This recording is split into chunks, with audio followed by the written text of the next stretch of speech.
My daughter-in-law Dana stood in my kitchen on a Thursday evening in April and delivered the news the way a person delivers news they have been rehearsing for a while, with a specific, careful warmth that is designed to make the announcement feel like kindness rather than what it actually was. She said, "Victor, Gregory and I have been talking, and we've made a decision. We think it's time for you to move into a care facility. We've actually already looked at a few places. There's a very nice one on Garner's Ferry Road. We've scheduled a tour for Saturday morning. We've already decided. We've already looked. We've already scheduled." My son Gregory sat at my kitchen table 3 feet to her left, with his hands around a cup of coffee, and said absolutely nothing. He looked at the table. He looked at the coffee. He produced the specific silence of a man who has agreed to something before it happened, and is now finding the execution slightly harder than the agreement was. I looked at Dana. I looked at Gregory. I looked at Dana again. I said, "That's a lot of thinking you've both been doing." She said, "We just want what's best for you. The house is a lot to manage on your own. You're 70 years old, and we worry. We worry. The two of them, living in my house. In the 2 bedrooms on the 2nd floor that had belonged to my children until they grew up and left. Living in my house for 3 years, rent-free, utilities included, dinners provided 4 nights a week from the kitchen, where Dana was now standing and telling me she had already scheduled a tour of a care facility where I would be relocated so that they could have the house to themselves. I nodded. I smiled. I said I appreciated them thinking about it. I said I would need to process it. I said I was going upstairs to rest. I went upstairs. I sat on the edge of the bed where Miriam and I had slept for 23 years. I picked up my phone from the nightstand. I scrolled to a contact I had added 18 months ago and that I had not yet needed to call for this specific purpose, though I had called it twice for other preparations in the preceding year and a half. The contact was Robert Stanhope, property and estate attorney, office on Gervais Street in Columbia, South Carolina. He answered on the 2nd ring. I said, "Robert, it's Victor Holloway. They said it this evening, tonight. I need you to start the process first thing tomorrow morning." There was a brief pause, the pause of a man checking a file he has been keeping current for 18 months. He said, "I'll have the notices prepared by 9. Victor, are you all right?" I said, "I'm clear. That's what I am right now." He said, "Then let's get this done." I set the phone down. I looked at the bedroom ceiling, the same ceiling I had looked at for 23 years with Miriam beside me, and I thought about the word decided. We've already decided. As if the house where I had lived for 26 years, the house I had paid for and built a life in, and owned in full, was a matter for other people to decide about. I thought about what Robert was going to prepare in the morning, about what Dana was going to find when she came downstairs on Friday, about the specific face my son was going to make when he understood what he had sat silently beside for the last 3 years, while his wife positioned herself in my kitchen and made decisions about my life. I had been waiting for this evening for 18 months. I had not known it would be a Thursday in April. I had not known Dana would do it in the kitchen rather than the living room. I had not known Gregory would stare at his coffee rather than look at me. But I had known it was coming, and I had built something for it. My name is Victor Holloway. I am 70 years old. I live in Columbia, South Carolina. And what my son and his wife did not know, standing in my kitchen and talking about the Garner's Ferry Road care facility, was that the house they were planning their future in had not been an ordinary piece of real estate for 18 months. They thought they were managing my exit. They were about to discover what I had already arranged for theirs. Welcome to True Story. Hit that subscribe button and drop your city in the comments below. We read every single one. Let's get all the way into this. I spent 34 years as a licensed electrical contractor in Columbia, South Carolina. I built Holloway Electrical Services in 1984, starting with a used van, a commercial license, and a client list of 4 small businesses in the Five Points area who had trusted me with their wiring because I had done work for 2 of them as a journeyman, and they had found no reason to be dissatisfied. By the time I retired in 2018, Holloway Electrical had a crew of 19 electricians, a commercial and residential portfolio that covered most of Richland and Lexington counties, and a reputation in the Columbia building trades that I had earned one correctly wired circuit at a time over 3 decades. I say that not for pride but for precision. An electrician understands one thing above all others, which is that the system is either wired correctly or it is not, and that incorrect wiring does not usually fail at the moment you make the error. It fails later, under load, when the draw exceeds what the inadequate connection can carry. You do not find the mistake when you make it. You find it when it matters. I had been finding mistakes in the situation with Gregory and Dana for 3 years. I had been finding them quietly, one at a time, and I had been doing what an electrician does when he finds a wiring fault in a system he is responsible for. I had been correcting the circuit before the load arrived. Miriam Joan Holloway, born Miriam Joan Pettigrew in Orangeburg, South Carolina in 1953, was the person who made Holloway Electrical Services possible in the specific way that the person at home makes the person in the field possible. She ran the business accounts for 12 years before we had office staff. She kept the records. She managed the scheduling calendar before we had software for it. She was a kindergarten teacher for 19 years, and she brought to that work the same quality she brought to everything in her life, which was the conviction that patience and consistency produced results that urgency and noise never could. She had a garden in the backyard of the house on Sycamore Drive that she tended from March through October with a specific devotion that I had always found moving and had never fully understood, because I am a person who understands systems, and Miriam understood growing things, and the two are different in ways that I spent 27 years of marriage appreciating without being able to bridge. Miriam died of a pulmonary embolism in September of 2021. Suddenly, without warning, which is the form of loss I have already described and will not describe again, except to say that the house on Sycamore Drive was different after she was gone in every room and at every hour, and that what I had to learn was not how to manage grief, but how to manage the specific aloneness of a house that had been built for 2 people and was now occupied by 1. I had 2 children.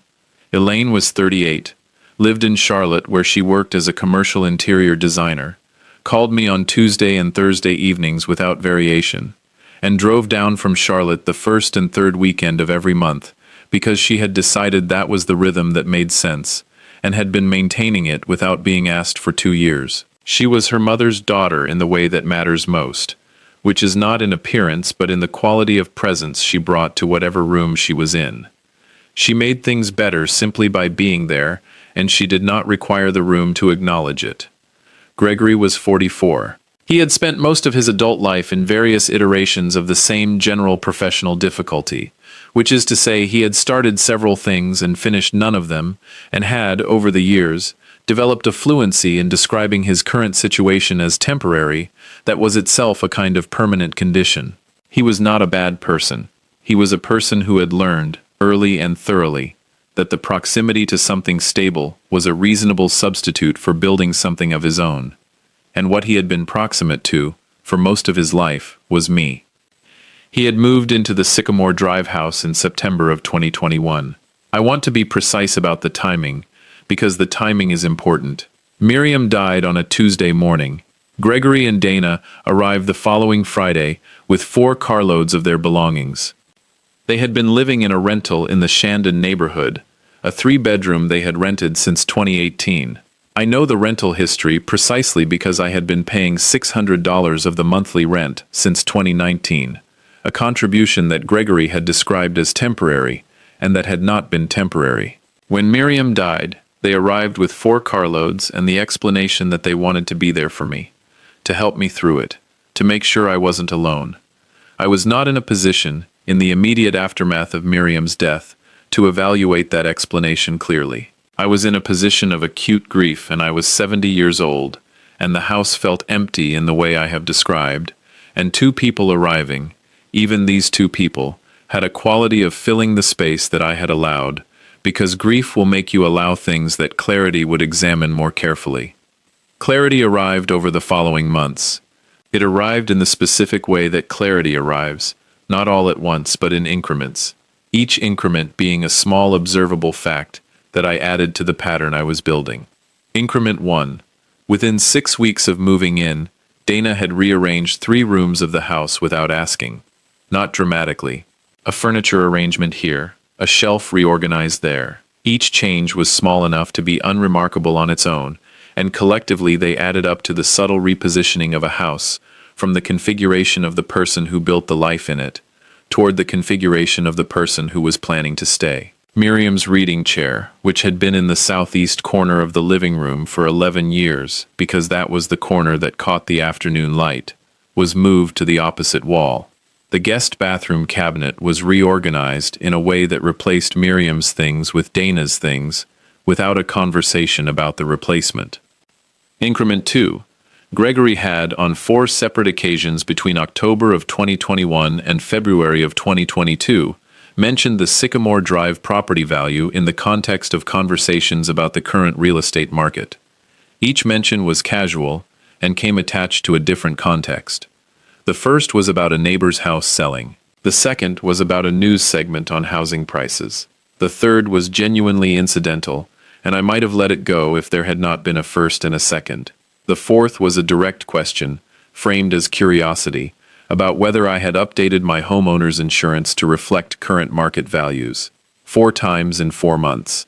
I noted all 4. Increment 3. In March of 2022, Dana made a comment at dinner about how the upstairs bedroom situation might work better if the rooms were allocated differently. She said it casually, looking at her plate, the way you say something you have been holding for a while, and are now testing to see how it lands. The upstairs bedroom situation, in my house. 2 of the 3 upstairs bedrooms were Gregory and Dana's. The third was the room that had been Elaine's growing up, which I used as a study. What Dana was describing, without quite saying it, was a reallocation that would give them the study as well. I said I liked the study where it was. She said of course, just a thought. She had been having that thought for a while. Increment 4. In August of 2022, I came home from a supply run to find Dana on the phone in the living room. She did not hear me come in.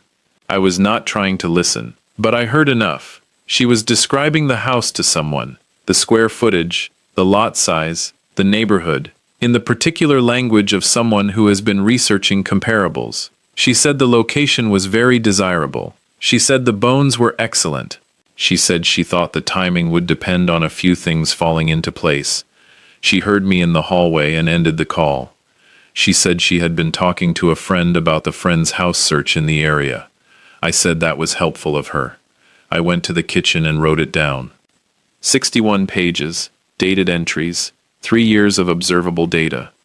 I called Elaine on a Thursday evening in April of 2022, 6 months after Gregory and Dana had arrived, and I told her what I had been noting. When I finished, she said, "Dad, I've been watching this from a distance and I didn't know how to bring it up. I'm glad you brought it up first." I said, "I need to know what you think." She said, "I think Gregory has always used proximity to you the way some people use credit, as a substitute for having the real thing. And I think Dana is the person who made a plan out of what Gregory would have left as a vague intention." I said, "That matches what I'm seeing." She said, "What are you going to do?" I said, "I'm going to talk to Robert Stanhope." "Have you heard that name?" She said, "The attorney on Gervais. Mom mentioned him once." I said, "Your mother was always ahead of me on the human things." She said, "She knew about Gregory." I said, "She knew about Gregory. I'm a little slower, but I get there." Robert Stanhope was 57 years old, had been practicing property and estate law in Columbia for 29 years, and had the specific quality I valued in attorneys, which was that he did not perform gravity. He was matter-of-fact about difficult things in the way that a licensed electrician is matter-of-fact about fire hazards. The hazard is what it is. You address it or you don't. Robert addressed things. I had first met him in 2019 when Miriam and I had updated our estate documents. He had drafted the trust and the updated will and the beneficiary designations with the thoroughness that a good estate attorney brings to a client who has been specific about what they want protected. After Miriam died, I had called him in November of 2021, 2 months after Gregory and Dana arrived, for a different reason. I had said, "Robert, I have two people living in my house who I did not formally invite, and who I suspect are not going to leave voluntarily when the time comes. I need to understand what my options are." He had asked me several questions about the arrangement. Was there a lease? No. Were they paying rent? No. Was there a written or verbal agreement about duration? No. He said, "Victor, what you're describing is a tenancy at will arrangement, which means they are occupying your property at your discretion and can be asked to leave with proper notice. The notice period in South Carolina for a tenancy at will is 30 days. He said, "The question is what you want to do proactively to protect the property itself." I said, "I want to put it in a trust." He said, "That's the right instinct.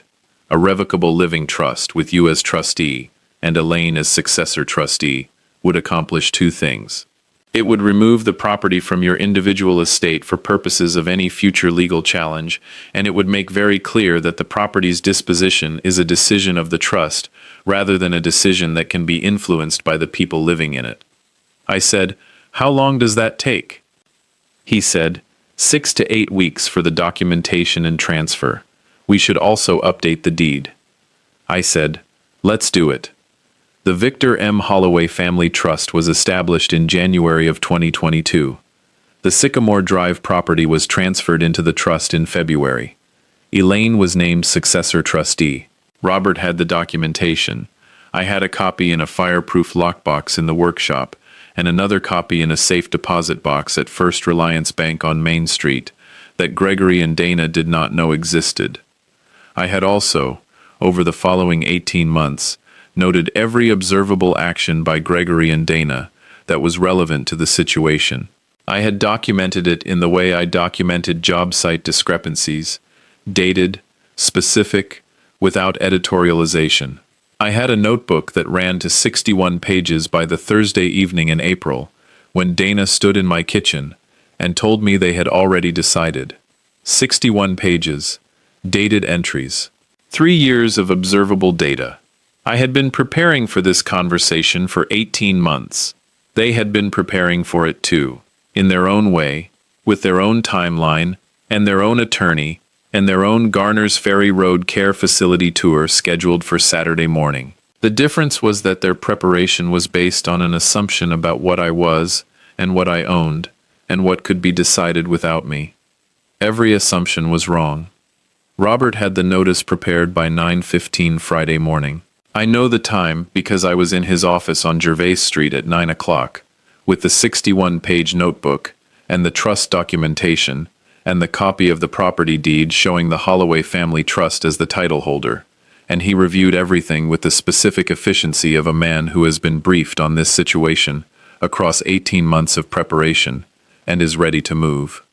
The notice was a formal 30-day notice to vacate, addressed to Gregory Allen Holloway and Dana Marie Holloway, tenants at will, at the Sycamore Drive property, informing them that their tenancy was terminated effective 30 days from the date of service, and requiring them to remove themselves and all personal property from the premises by that date. Robert also prepared a second document, a formal accounting of the $600 monthly rental assistance I had been providing Gregory since 2019, which totaled $14,400 over the relevant period, included in the record as documentation of the financial relationship between us, in the event that Gregory attempted to characterize the Sycamore Drive arrangement as something other than what it was. I signed what needed signing. Robert said the process server would have the documents at Sycamore Drive by noon. I drove home from Gervais Street at 10:30. I made coffee. I sat at the kitchen table with my coffee and the notebook, and I waited. The process server arrived at 11:48.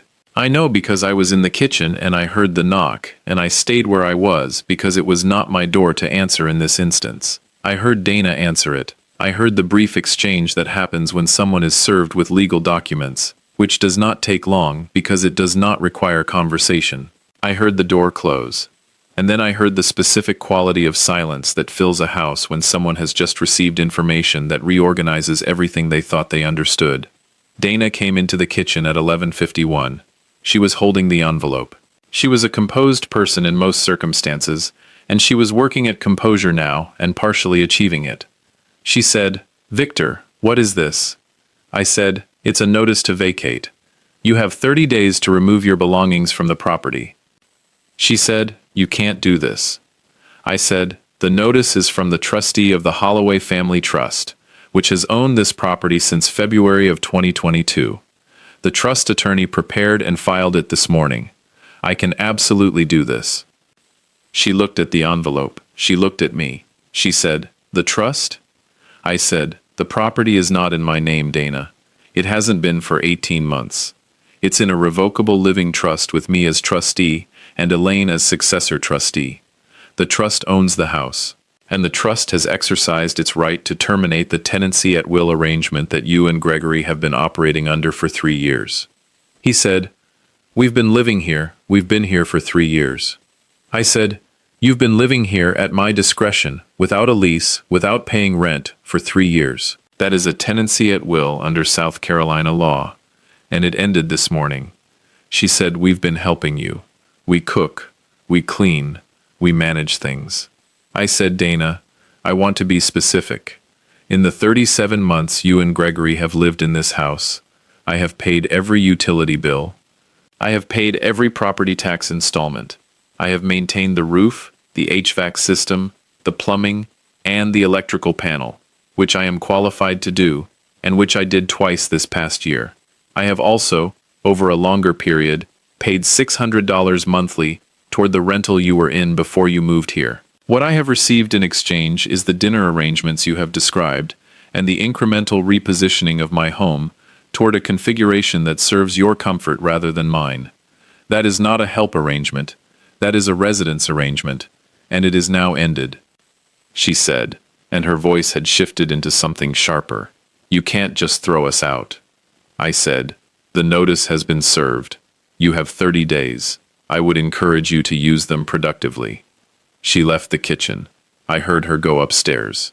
I heard the low, urgent sound of a conversation that was moving too fast for the walls to fully muffle. I finished my coffee.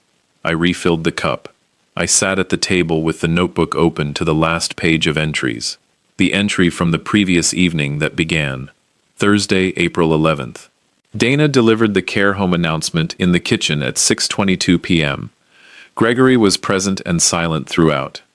I wrote the date and the time and what had just happened, and I closed the notebook. Gregory came downstairs 11 minutes after Dana had gone up. He came into the kitchen with the notice in his hand and the expression of a man who had been talking with someone who was more alarmed than he was and had absorbed some of the alarm without yet fully knowing what to do with it. He said, "Dad." I said, "Gregory." He said, "You're evicting me." I said, "The trust is terminating the tenancy at will." "Yes." He said, "This is because of last night." I said, "This is because of 18 months of preparation for last night." Last night was the confirmation, not the cause. He sat down at the table. He set the notice on the table between us. He looked at it the way you look at a document when you are hoping the words will rearrange themselves into something more manageable than what they currently say. He said, "Dad, we were trying to help you." I said, "Gregory, I am going to be very direct with you. What you and Dana said last night in this kitchen was that you had already decided I was moving to a care home. You had already scheduled a tour. You did not ask me. You did not consult me. You announced a decision about my life and my residence as though the decision was yours to make, in my house, at my kitchen table." He said, "We're worried about you." I said, "I know you think that's what it is. I want to tell you something about this house. In February of 2022, I transferred this property into a revocable living trust. Do you know why I did that in February of 2022? He didn't answer. I said, "Because of a conversation I overheard you having in November of 2021, 2 months after you moved in. You were on the phone in the upstairs hallway, and you said something about the long-term picture for the property. I don't know who you were talking to. I know what you said. And I know that the pattern of behavior in the 3 years since that conversation has been consistent with what you were describing." He said, "Dad, that's not what that was." I said, "Gregory, I spent 34 years as an electrical contractor, An electrician doesn't argue with the reading on the voltmeter. The reading is the reading. I have 61 pages of dated observations that are the reading on this situation. I'm not interested in a different interpretation of them. He was quiet for a long time. Long enough for the kitchen to be the particular kind of quiet it becomes when two people have said the things that have needed saying, and the air is still settling around them. He said, "Where are we supposed to go?" I said, "That is a question I am glad you're asking, because it's the right question, and it's the first right question you've asked in about 3 years. You have 30 days. Elaine knows what she's going to need to do with the trust after I'm gone, and it doesn't include this arrangement. What you do with 30 days is your decision to make, which is how decisions about where adults live are supposed to work." He said, "You called Elaine about this." I said, "Elaine is the successor trustee. She has been briefed throughout." He looked at the table. He said, "She knew." I said, "She knew because I trusted her with the information." I want you to sit with that for a moment. The silence that followed that sentence was a different kind of silence. It was the silence of a man understanding something about the relationship between trustworthiness and trust that he had not fully understood before. I called Elaine from the back porch that afternoon, standing in Miriam's garden in the April light, the roses along the south fence beginning to show the early green that came before the blooms. She answered on the first ring. She said, "How did it go?" I said, "Robert served the notice at noon. I talked to Gregory this afternoon." She said, "And?" I said, "He's absorbing it. Dana is less absorbing and more reacting, but that's consistent with what I've observed." She was quiet for a moment. Then, "Are you okay, Dad?" I said, "I think so. I think the thing I'm feeling is not anger. It's closer to what you feel when you've been carrying something for a long time and you finally set it down in the right place." She said, "Mom would have set it down 18 months earlier." I said, "I know. She was always faster on the human things. I get there eventually." She said, "You got there." I said, "I got there." She asked about the roses. I told her they were starting. She asked if I was going to try the new fertilizer blend her mother had left notes about. I said I was going to try it in May. We talked for another 30 minutes about things that had nothing to do with Gregory, or Dana, or 30-day notices. And when we hung up, I stood in the garden for a while longer, in the April afternoon, and watched a cardinal settle on the fence post at the far end of the south row. Miriam had loved cardinals with the specific enthusiasm she brought to things she found genuinely beautiful. Not the performed appreciation of someone demonstrating taste, but the real kind that stops a person mid-sentence and makes them point. We had a feeder on the back porch for 20 years because of her relationship to cardinals. I had kept it full since she died. The bird on the fence post was a male, red in the particular way that April light shows red, and it sat on the post for almost a minute before it flew. I went back inside. I made dinner for one, which was the thing I had been doing since September of 2021, and which Gregory and Dana's presence had not changed, because they had been eating their own dinners separately in the kitchen they had been treating as theirs for 3 years. I made what Miriam used to make on Thursday evenings, which was a chicken dish with lemon and rosemary that I had learned to make by watching her make it enough times that I knew the proportions without needing to measure them. I ate at the kitchen table. I read. I went to bed at 10:15. Gregory and Dana were gone in 22 days, which was 8 days ahead of the 30-day notice. I believe the shortened timeline was the result of a conversation with an attorney of their own, who confirmed what Robert's notice said, and who advised them that the trust structure was solid, and that their position as tenants at will was exactly what the notice described. Whatever the reason, 22 days after the Thursday evening in April, when Dana had stood in my kitchen and told me she had already decided, she and Gregory were loading the last of their things into a moving truck on a Saturday morning in early May. I was in the workshop when they left. I did not orchestrate my absence as a statement. I was in the workshop because there was work to do in the workshop, and because my presence at the front of the house during the departure would not have served anyone. Gregory knocked on the workshop door at about 11 in the morning. He came in, looked around the workshop the way people look at a space they have been adjacent to for years and have never really seen, and he said, "I wanted to say something before we left." I said, "Go ahead." He said, "I know that what we were doing wasn't right. I'm not sure when I knew it, but I knew it before last Thursday. I think I knew it for a while, and I let Dana carry it because it was easier than stopping it." I said, "That's an honest thing to say." He said, "I'm sorry, Dad." I said, "I know you are. What comes next, for both of us, is something we'll have to figure out as we go. I'm not closing a door. I'm closing an arrangement that wasn't working." He said, "That's a very you way to put it." I said, "I'm a very me person." He almost smiled. He put his hand out and I shook it, which was not nothing, and was not everything, and was what the moment could hold. He walked back to the front of the house. I heard the moving truck doors close. I heard the engine. I heard it go. I stood in the workshop for a while in the smell of sawdust and machine oil, and the particular quiet of a space where I had spent 34 years doing the work of a man who understood systems and how to build them to last. I repainted the kitchen in June, not because anything was wrong with the paint, but because I wanted the kitchen to feel like mine again, in every specific way, and paint was one way to accomplish that. She chose a color that was close to what Miriam had originally chosen in 2008, a warm yellow that the morning light turned almost golden on clear days. We stood back and looked at the finished kitchen on a Sunday afternoon in June, and Elaine said, "Mom would have approved."